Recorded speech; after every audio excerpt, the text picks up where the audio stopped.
I think what was happening in most households is that parents were so hopeful that they were the ones who were encouraging you to feel that the opportunities were there.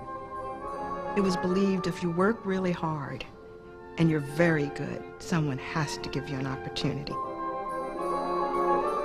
In 1951, dancer Janet Collins inspired a generation of black ballet students when she became the first African-American to join the Metropolitan Opera Company. I saw her one time. My mother took me. Here was a black dancer on stage, a black dancer on point, doing the classical ballet, the epitome of dance. There was this pride and surprise. American children in growing numbers studied ballet, a dance form that combined the influences of 17th century. I grew up in Philadelphia, and I did all my dreaming in the movies, and I used to see all the musicals, and I just got the notion when I saw Sid Charisse that I wanted to be a ballet dancer. That was the thing that captured me most. Just loved the way she moved, and I imagined that I could do that. At age 14, Dolores Brown won a scholarship to study with Marion Suget, a light-skinned African-American dancer and teacher. She recognized Dolores Brown's talent, and Miss Suget had this agenda. Her agenda was, through the vehicle of Dolores Brown, to develop the first black ballerina to dance in a white ballet company. Ballet, for me, took me somewhere else. It was something that I had a gift. I worked hard, not because I had to work at the technique really hard, but because I just loved accomplishing things. After 2 years, Suget took Brown and several of her other gifted students to study dance in New York City. The first partnering class we had was heartbreaking for us because none of the men would step forward and partner us. Marion Suget said, okay, girls, we will partner each other, and we will learn all we need to learn, and we'll take it back and show it to our guys at home. We weren't leaving, and by the next week, the men were then, somebody had a discussion with someone, and I remember standing in the center of the room, and the best man in the class walked over to me and extended his hand and said, Miss Brown.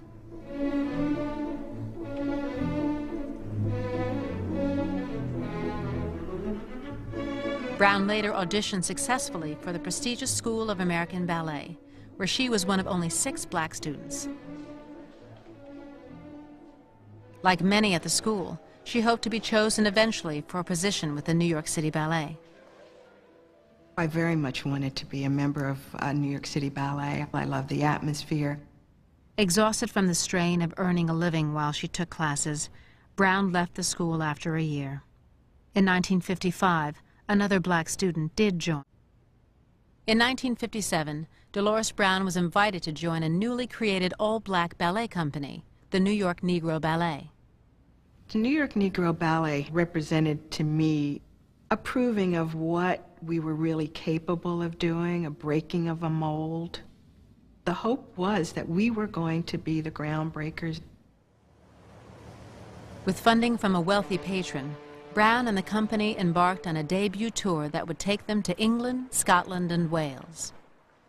Watch this arm, yeah, that it's not coming up and over your face. Brown and her partner were chosen to perform the difficult Bluebird Pas de Deux from Sleeping Beauty, the only classical piece in the company's program. She feared the British audience would not accept blacks performing the revered European classic.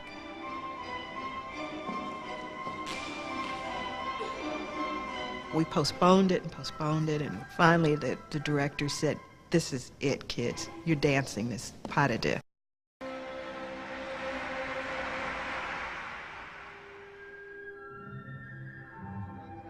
I remember the curtain going up. I thought I was going to die. I'd never felt that way, ever going on stage before. I loved performing. I just thought they're just going to kill us for daring to do this. And the applause was so spontaneous and so big, we just rode on it.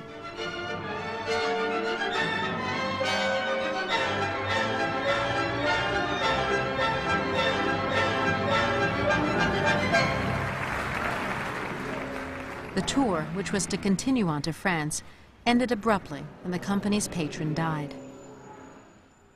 We were told that there was no more money and we had to come home. It was like attending a wake. It was absolutely devastating. I thought, well, now I've got this repertoire under my belt. I'm not going to have a problem now auditioning. And I remember one day I was in class and just absolutely loving it. And one of the ballerinas from New York City Ballet was standing off to the side, and I was standing next to her. And she turned to me and said, "Who are you with now?" And I said, "Excuse me." And she said, "Well, who are you dancing with now?" And I just run in there from an office job downtown. For some strange reason, it was the first time in my life that I walked away saying, "What am I doing? Why am I doing this?" I went home. I got rid of all my practice clothes and said, "I'm an office worker. That's it. I'm not doing it anymore." I was so heartbroken because I realized that in that class, I was the only one on the front line who was not in a company. In 1955, Raven Wilkinson had a celebrated American dance company, the Ballet Russe de Monte Carlo. She was the first black woman hired to dance full-time in a major ballet company. But the director had asked her not to reveal her race. She's very fair-skinned, but I knew she was black, and she had beautiful feet and a wonderful port-de-bras and very lyrical, and she fit in quite beautifully. I went to the South, I stayed in the hotels, I danced on the stage, and in the course of the time I became a soloist. The director of Ballet Russe gave me the waltz and Les Sylphides my second year in the company, and that was always my part. I did it through thick and thin whenever Les Sylphides was playing, which was a lot, and I loved it.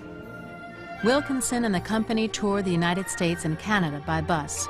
One season, they traveled more than 19,000 miles, performing in 91 cities in 25 weeks.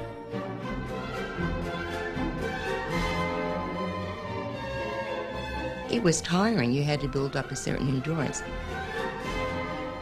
Any company that travels like that and is so intimate day after day becomes a family.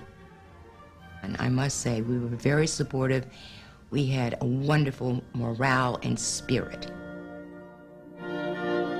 The Ballet Russe introduced many Americans to ballet and first popularized the Christmas favorite, the Nutcracker.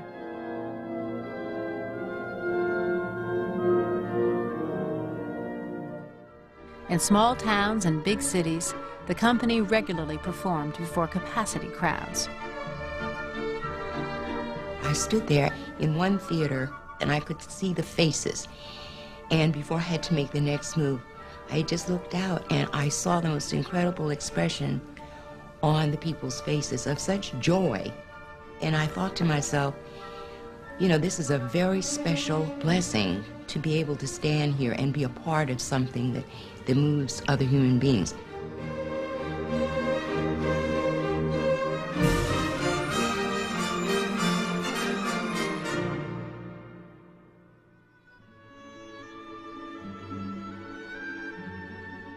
For 2 years, the Ballet Russe ignored Southern segregation laws that made it illegal for Wilkinson to share the stage with white dancers or be with them in restaurants or hotels. By Wilkinson's third season, white backlash to civil rights protests posed a new threat. The manager of the hotel came over to me and said that they'd asked my company manager if they had a Negro in the company, and he had said no. And he said, but they had gotten the black elevator operator, who was a woman, to identify me, and she thought I was black, a Negro at that time. And I said, well, yeah. And so they called a colored taxi, and I took a colored taxi and went to a colored motel. I think some people who were black felt that I was doing what was called passing. And I felt I was going as a human being and an artist. It's in the eye of the beholder. When someone asked me, "Are you colored? Are you Negro?" I said, yes. So that made a problem. Wilkinson continued to tour with the Ballet Russe, but as racial tensions escalated, she was taken off the program in many southern towns. At times, she had to fly north until the company arrived in a safer location. In 1960, the company's ballet mistress spoke to Wilkinson about her career. It was suggested that perhaps I'd come to the end of my time in Ballet Russe de Monte Carlo. And she put it this way: we couldn't have a black swan queen. And that I should get out and start a company of my own doing African dances. I had studied classical ballet. I'd given my life and love to it. She had seen it. Exhausted, Wilkinson left the Ballet Russe. She was not invited to join another company and stopped dancing for several years. Finally, she too left America. I felt very badly that I had to leave my country and go somewhere else to be a human being and an artist.